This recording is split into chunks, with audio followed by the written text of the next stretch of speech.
Ito, magandang araw guys. Tutorial na naman to sa sa Microsoft Office 2024. Bali, paano mag-download at paano install. For free po to, for free. Bali, una nyo gagawin, dyan kayo sa desktop. Right click nyo. Gagawa kayo ng folder. Yan, new folder. Rename nyo. Ilagay natin Office.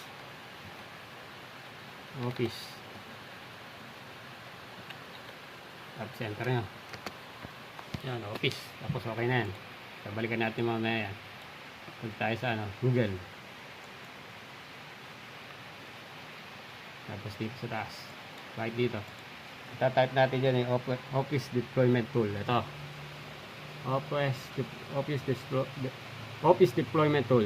Yan, pindutin nyo lang yan. Tapos itong unang part.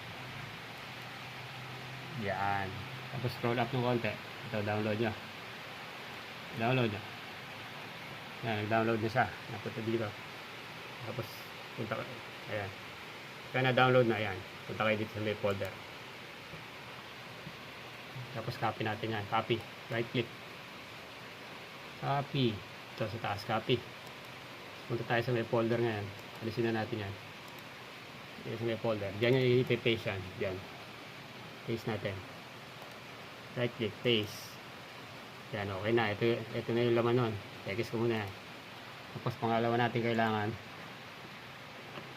yung new tab ako. New tab. Yan. Dito sa Metadon Tooldoc. Kasi pangalawa. Ayan, new tab. Ang kasunod natin kailangan dyan ay Office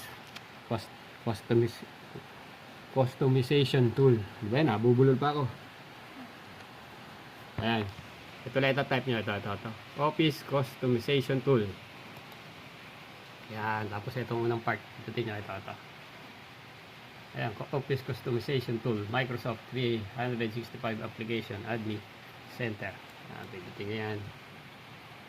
Tapos, wala tayong gagalawin dyan. Dito, 62 per bit, okay yan. Tapos, Office Suite. Ito, pindutin nyo lang to. Ang hanapin nyo dyan, ito. Office LT SC Professional Plus 2024 License. Volume license, yan. Pindutin nyo yan. Ayan na siya. Scroll up nyo ulit. Wala na tayong magagalawin dyan.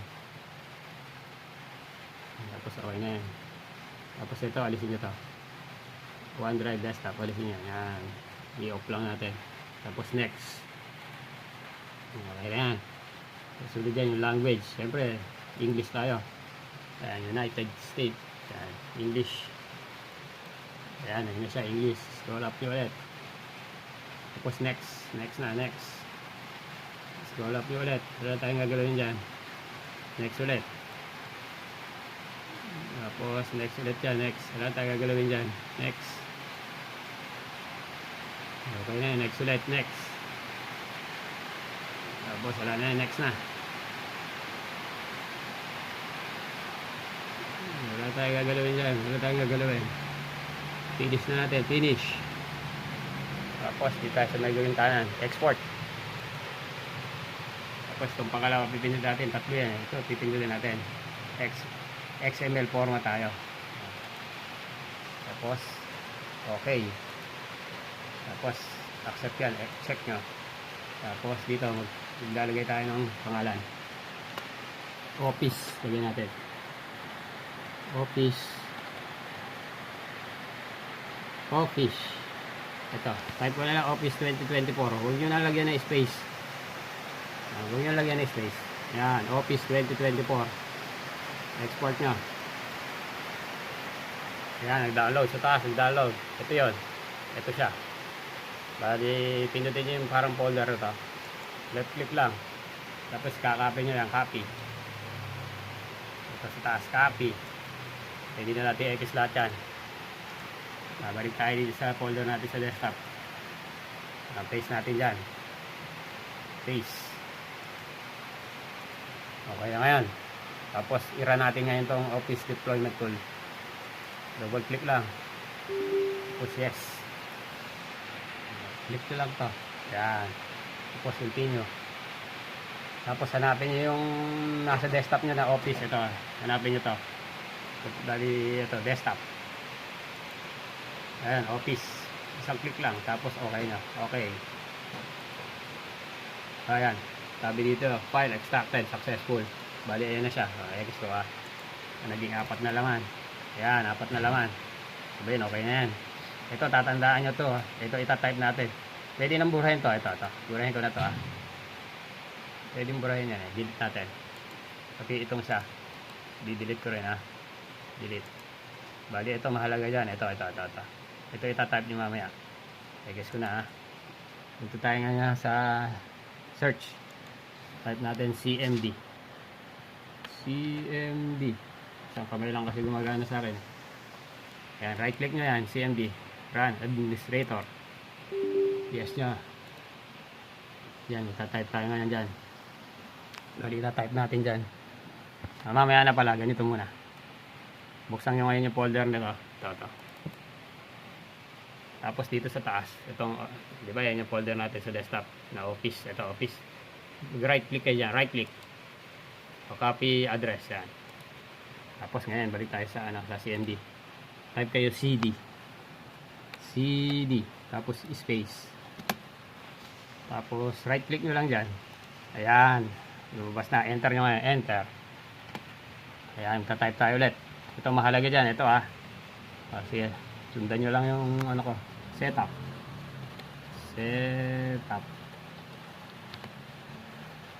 Bulldog. EXE space. Configure.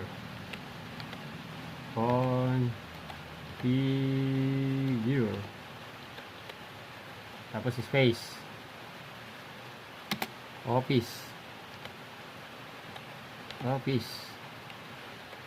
Office. Ito pangalan na to. Ito ilalagay niya. Office 2024.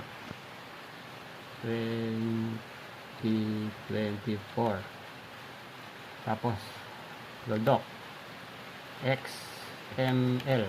Tapos enter nyo. Yan, nagrara na yan. Pagka gumanya na yan, okay na kayo. Pwede nyo na i-access yung CMD na yan. Magrara na yan hanggang sa matapos. Tapos nakalagay doon, tapos na siya. Close o finish yata nakasulat doon.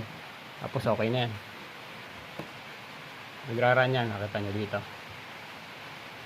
Pero na-install ko na. Ayan, nagrara yan hanggang matapos yan. May ilalabas dito sa may ilalim. Sasabihin, okay na siya. Ayan, for free po yan. Pakita ko sa inyo. Na-install ko na kasi yan dito, nandito siya. Left click nyo. Ayan, may power. Pagka hindi nyo nga pala makita yung Microsoft Word, type lang ka sa search. Type dito yung Word. Ayan, lumabas. Tinype ko na kasi yan Wala nang hihing activation yan. Automatic na siya. Gawa ko nyo folder kita nyo. Okay na siya. Wala na siyang, kumbaga, hindi na naghahanap ng activation. Yun lang guys. Sana nakatulong sa inyo. Salamat. Pakiano po ako. Subscribe. Paki-like na rin ang ating TikTok. At marami pa akong tuturo sa inyo.